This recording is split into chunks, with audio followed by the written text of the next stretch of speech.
problema de saúde, uma questão de hormônio, não sei o quê. Você, meu filho, eu te amo, não sei o quê. Eu falei, eu sei que você me ama, mas eu não vou aguentar esse tipo de coisa. Então, a partir desse momento, esse espaço ficou pequeno para nós dois. Você teve um relacionamento e teve uma filha. Como que surgiu essa filha? Um ano depois, ela vem para mim e falou assim, eu estou grávida, eu vou tirar. Eu digo, não. Eu sou Éden Davanzo, marido, pai, empresário e o maior empreendedor familiar do Brasil. E juntos nós vamos conhecer histórias incríveis, porque família é tudo. Leão Nicola Lobo, mais conhecido como Leão Lobo, é jornalista, crítico de televisão, apresentador e ator. Ele é pai da Ana Beatriz, de 35 anos, e avô da Laura, que tem 8. Com 51 anos de carreira, ele trabalha no rádio e na televisão, sempre contando as quentinhas, ou seja, as notícias mais quentes dos famosos e das celebridades nos bastidores da televisão. E agora também no programa Splash Show no site da UOL. É um dos maiores fofoqueiros do Brasil. Mas agora ele vai contar mais sobre ele mesmo, aqui no Papo em Família. Papo em Família, Papo em Família, Papo em Família, Papo em Família, Papo em Família.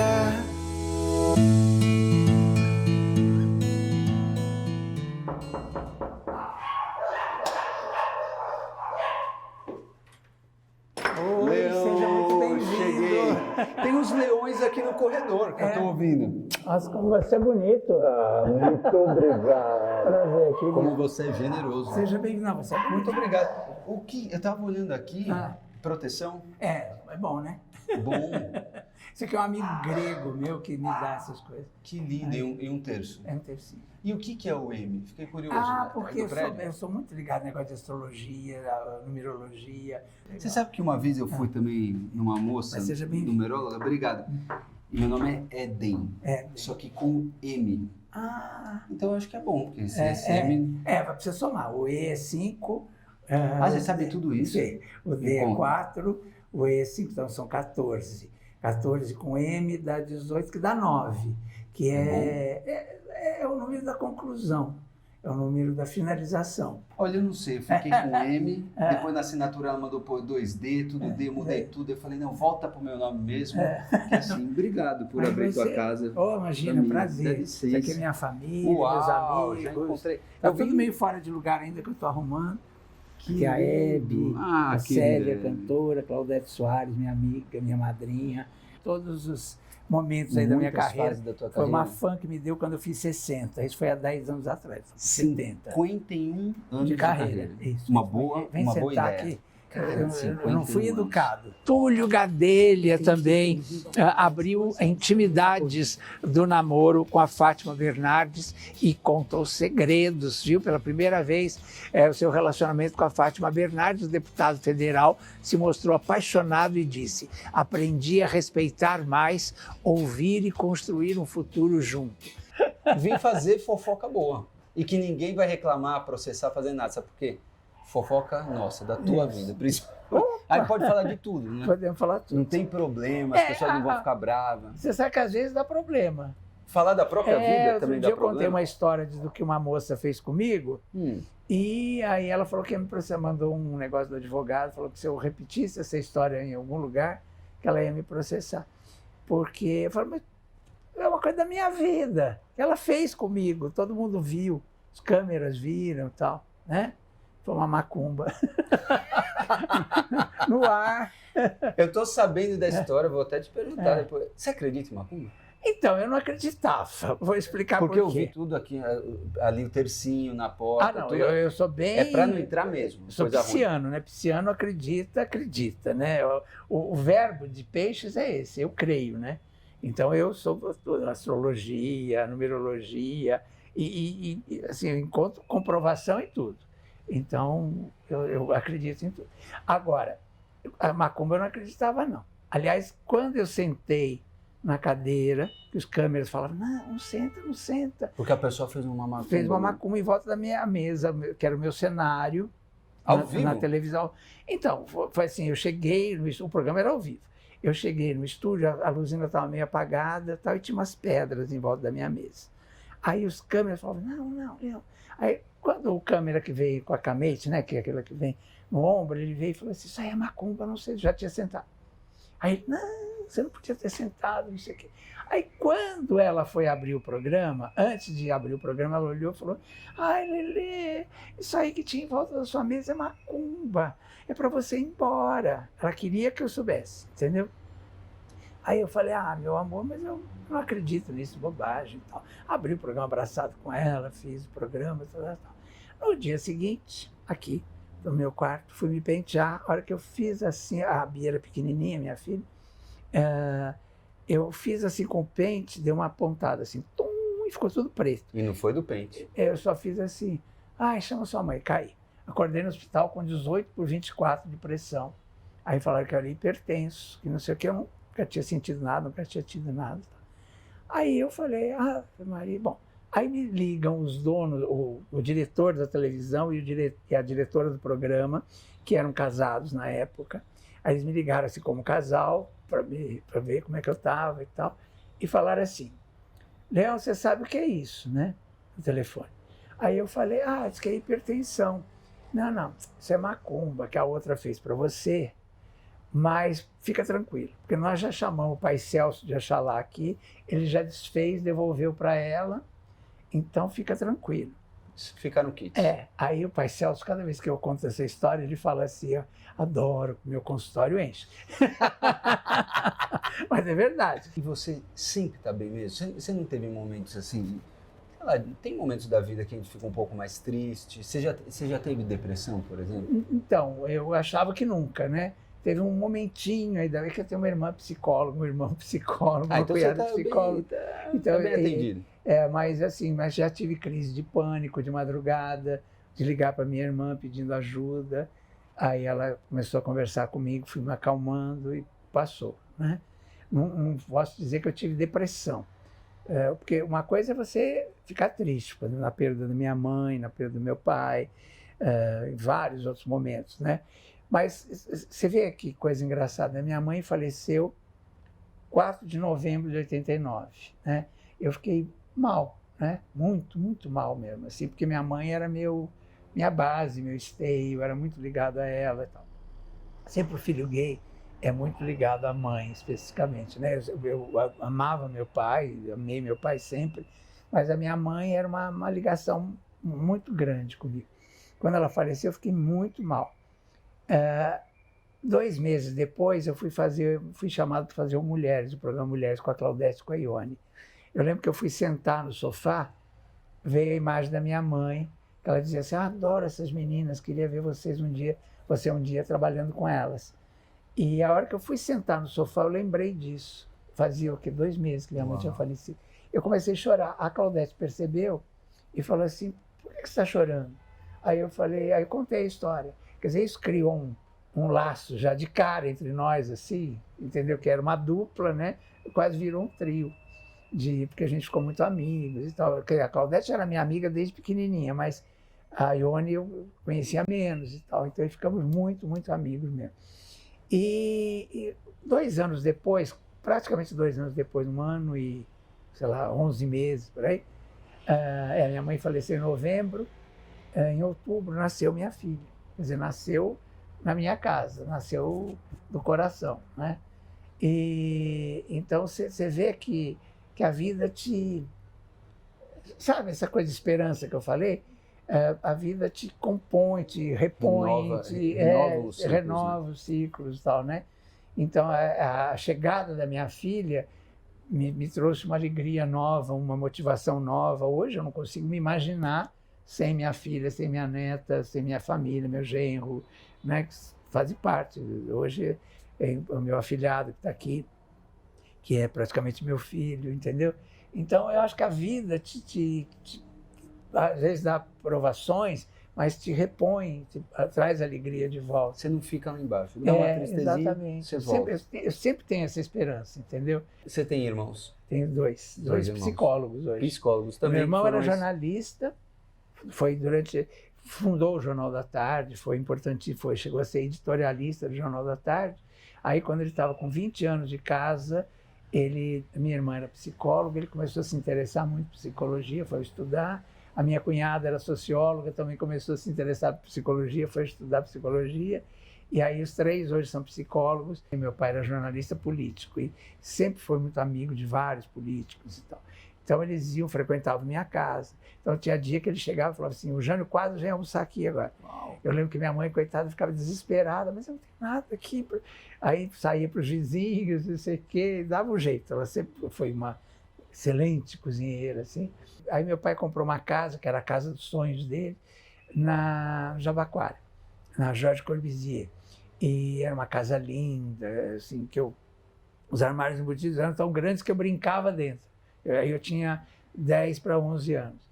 Então parecia uma sala, o armário embutido, tão grande que era. E tal. Eu lembro muito dessa imagem. Assim.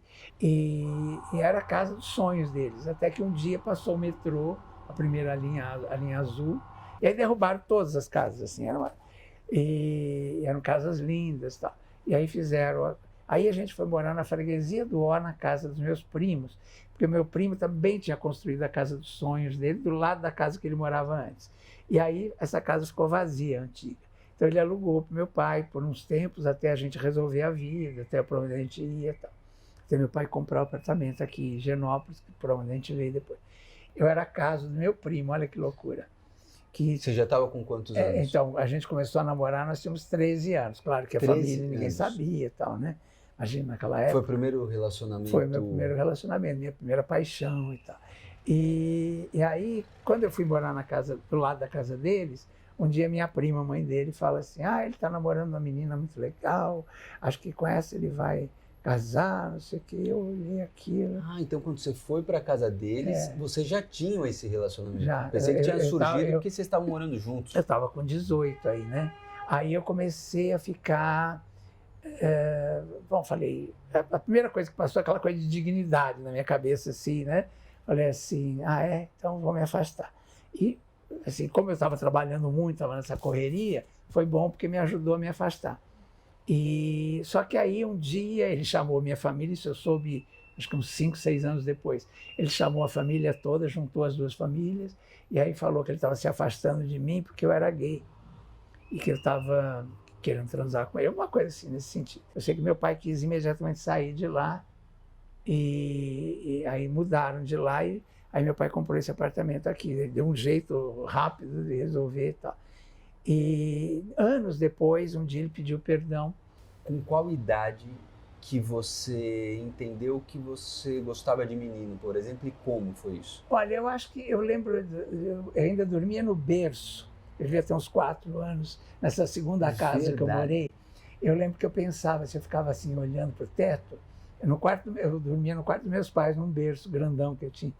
E eu lembro que eu olhava para o teto assim e pensava assim, eu sou diferente do meu irmão, eu sou diferente. Eu não sabia direito o que eu era. 4 anos. E eu tinha medo do exército, porque eu ouvia falar do exército.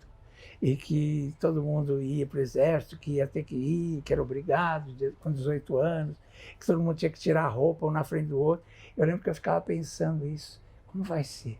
Como vai ser? Olha que coisa maluca, né? Depois, o momento que a família descobre, você lembra da reação dos seus pais? Como que foi isso? Eu lembro, imagina, eu fui contar isso para meus pais quando eu tinha 25 anos. Isso é um problema de saúde, uma questão de hormônio, não sei o que. Nem chegou meu cunhado, que não tinha um pelo na cara. E aí veio buscar minha irmã, né? Aí ele falou assim, não, senhor Leão, desculpa, o senhor está falando bobagem, o senhor é um homem culto, inteligentíssimo, e o senhor está falando uma bobagem, isso não tem nada a ver com hormônio, é uma escolha do Leão, e o senhor tem que respeitar, não sei o quê. Aí meu pai pegou uma máquina de escrever, ele não trabalhava há anos como jornalista, né? Aí ele põe a máquina de escrever em cima da mesa, assim, perto ali da gente, e começou a escrever uma matéria, preciso entregar essa matéria amanhã cedo, não sei o quê. Eu falei, gente, pirou, né?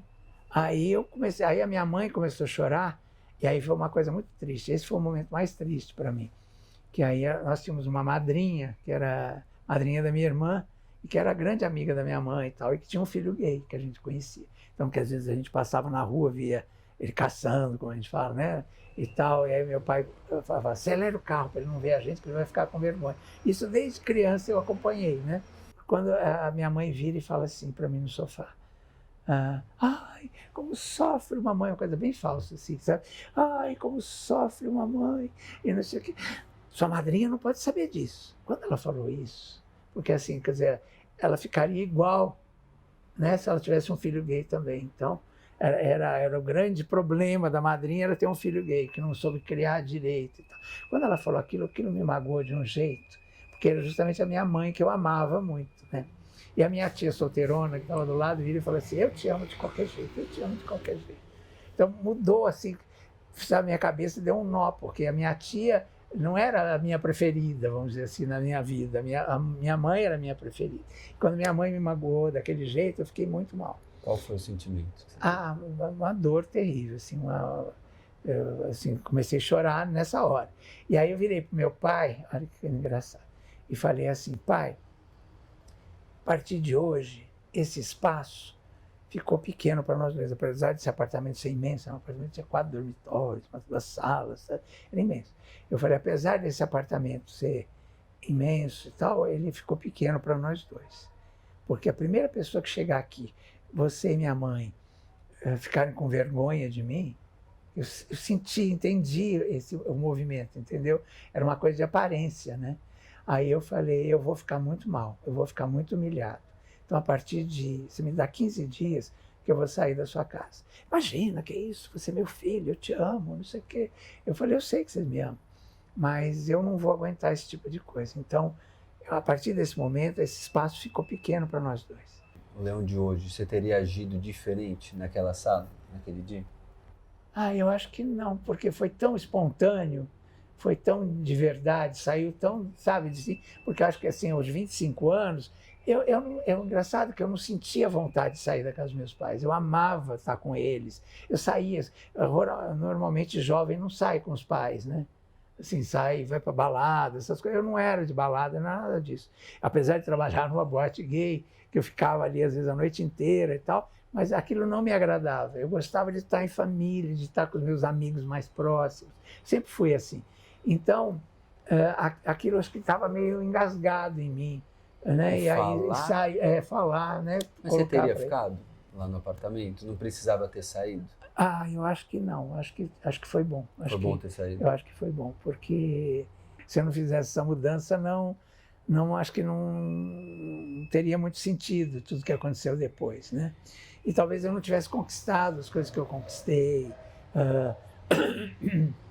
A mãe da minha filha veio trabalhar aqui comigo, e aí chegou e disse que estava grávida. E como foi essa história? Porque daí você se assume gay mesmo, inclusive para a família, e vai buscar a tua independência, que por um lado foi bom. E pior, eu assumi na televisão.